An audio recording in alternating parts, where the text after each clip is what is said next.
So I go on your page. I was going to stalk you out a little bit before you came on. No worries. And it was just badass. There was badassery, and then there was, The word badass is very rampant on my page for sure. Before we get back to your fight, so explain a little bit like what you do and where, because you're training to fight. Mm-hmm. Where at specifically are you training right now? Is that where you work? Is that because you're a trainer? I am a trainer, so I do Muay Thai / boxing. I always say Muay Thai. People are like, oh, basically, Muay Thai is the art of 8 limbs. So most people want to come in and they want to box and they want to hit shit, right? They're like, yeah, put on gloves, this will be fun. I mainly get women, and they were like, yeah, this will be really fun. I've always want to learn how to box. I'm like, cool, but then I'm going to teach you how to use your elbows, how to use your knees, and how to use your feet as well. They're like, oh, I get to kick stuff too? I'm like, of course you do. Yeah. So it's this progression. But yeah, I'm over at Elite Fitness on Garfield. That's where Justin has been so gracious to let me bring some people in and just kind of do my thing and do my own thing and kind of get people interested in the sport because it's not a very common thing, especially for females. So it's kind of nice. And he's like, I kind of like watching, like, especially when females are new, they come in and then we start wrapping their hands, we put on gloves and they walk out. And he's like, you kind of feel like their chests are puffed up a little bit, like, oh, this is kind of nice. Like, I can actually hit shit. Yeah. It's okay. Like, you can. It's really great. It's awesome. Just like watching what you're doing. Just from an outsider's perspective, it's like, how would you describe yourself? Honestly, because I mean, it seems like you're A, trying to inspire people, B, you're working through your own shit, you know what I mean? But using that as fuel, obviously to fuel you and to fuel other people. Right. I feel like that's what I see. Good. Well, that's what I'm portraying. Okay. Yeah, that's what I'm trying to portray, at least. Okay. I feel like, I don't know, like everyone kind of sees that badassery and they're like, oh, you have everything put together and, oh, you're so badass and confident. I'm like, dude, it has been such a fucking journey. And really for me, like the past year and a half has been probably a huge turning point for me. It was the fight in 2017, my very first fight. Mm-hmm. That was life altering. Like, I don't know that I'll ever be the same after that experience. And then going into moving to Michigan from my hometown, not knowing anybody, and I was super connected back at home. So I come to a community where I don't know a soul, and I have to reestablish all of that. Yeah, that's scary. Yeah, it is. And I'm a mom. No support system. None at all. And I'm a mom of 2 girls, so bringing kids into it, of course. And then in that 3.5 years we've been here, I threw in a divorce. I'm like, why not get divorced too? Yeah, why not? Do it all. Go big or go home, right? And so I'm like, okay, that wasn't so it's all this, like, that wasn't part of the plan. Like, this isn't what I thought. I was taking the fight in the timeline. I was like, was the fight before? Before, after, okay, right. Before, yeah. No, it was definitely before. Yeah. I'm not sure I would have made it through the fight without him, so I'll give him some credit. Right. But, so it's like this whole, like, what you think you have planned, and then you're going, oh, shit, that's not what I have planned. And then it's like, okay, where do I fit into it? So I can blame everyone else, or I can blame that the fight didn't go well for me because I lost, or I can blame because my training isn't going well. I can blame it on all these other things, or I could blame my divorce on my ex-husband. But at the end of the day, like the other day, I had this epiphany. I'm like, holy shit, it's my own toxicity. It's my own, what am I doing? That's kind of life-altering. Oh, shit, now I got to do some work. So it's never ending. It's little baby steps. It's little realizations, It is. Because there's people that have those, but they don't choose to act on them. Exactly. Or they don't necessarily feel like it's them. You know what I mean? Looking inward is hard for a lot of people. It's scary. Yeah. It's super scary. And I don't know that I ever really looked inward until... it hasn't been very long. Yeah. That I was like, oh, maybe there's some, like, the common denominator here is me. Like, something's not right. Like, let me figure out what's going on. The inward journey is scary as fuck, let's just say. It is. It is. It's scary. I have weed that helps me, but it's, Trust me, if I wasn't training right now, I might need some. Honestly, you should try getting high before you fucking... Because I'm a monster because I started... See, I'm not. I started on the elliptical, and that's really all my fitness includes is on the elliptical. In front of the TV, virtual running through whatever destination around the world I am. But I'm not joking. I'm starting. It's fucking stupid. I am starting another podcast called Weed Day Workouts, where we get high and we run through fucking wherever. Because I have double the lung capacity when I get high. I fucking lock right in Zoom. It's a real thing. Hey, I would be opposite. I'm going to capitalize on that. I get super mellow, so not a good. Oh, no, a good sativa? It's fucking locked in. Locked in. I can't recommend that enough. Anyway, let's not talk about that. So clearly weed is not what you're using. Yeah, clearly. Not part of my training regimen, no. Tell you what, though. I swear by it. I swear by it. Might want to start marketing that shit. So, what were we talking about before? Because I forgot. Yeah, I don't know. What were we talking about before? Going inward. We were talking about looking inward. Yeah, not joining. But I mean, using that as, do you use that as workout fuel? I mean, obviously you have to an extent. Yeah, for the most part. I mean, at the end of the day, I do have a trainer that's kind of all up my ass. Like, you said you were going to do this, you've put it out there. I do have a thing called an ego. Everyone does, where it's like, oh, yeah, I already put it out there. I should probably do it.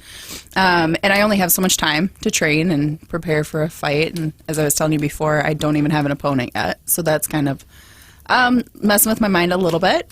Okay, so why am I doing all this? Yeah, let's compare that to your first fight, which was in 2017. It was. Did you know who your opponent was going to be then?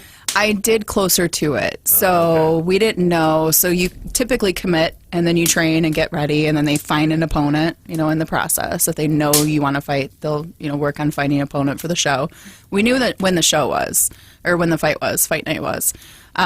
So we knew that day, but we didn't know necessarily who the opponent was until a little bit closer, but at least I had one, and yeah, she was, probably a month before I knew who my opponent would be, but at that point you're just training and you're kind of in the thick of it. It helps to know who you're fighting. Now I don't know why, because it's not like you have film of the other person you're fighting. You go on their Facebook page. We're super amateurs. So imagine fucking them up. Just go on their Facebook page and stalk them out. I mean, come on. Right. I mean, you can kind of see some of their strategy, but really, honestly, it was my first fight. It was only her second fight. This was like a thing for me. To start off, I just want to do boxing for fitness. I was like, I've always wanted to try it. So I started with one trainer, and then I switched to an actual gym, a training gym, and then learned Muay Thai. And they're like, would you ever fight? I'm like, no. Whoever is going to lock themselves in a cage and get their ass beat? Not me. I'm cool. Yeah. And I went a good year and a half or so, and then they're like, oh, yeah, sure you don't want to fight? I'm like, I like it, but I don't know if I could do it. And then the only stipulation that we always keep running into is that I'm at a heavier weight class. So typically female fighters are 145 and lower. Mm-hmm. Yeah, that's not my weight. So we had to go a little higher. I'll fight at 170. That's what I have to get down to. So typically that's not common that females of my stature, my size, or my weight fight.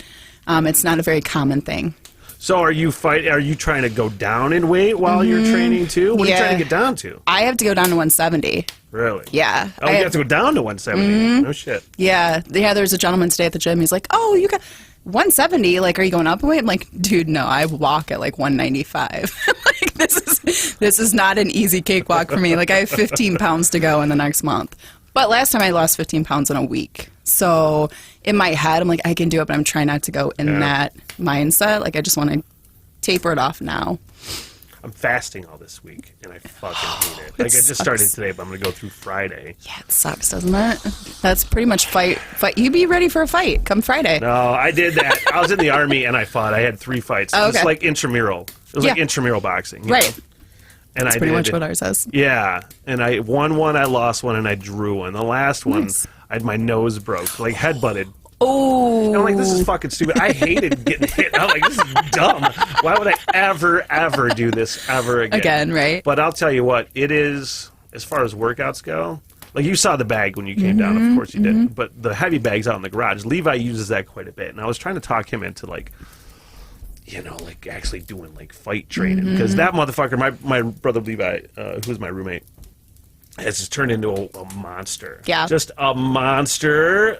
I bet he's lost, had to have lost 100 pounds. But Wow. he is up every day at 4:30 Good for him. for a fucking hour and a half just raging. Jeez.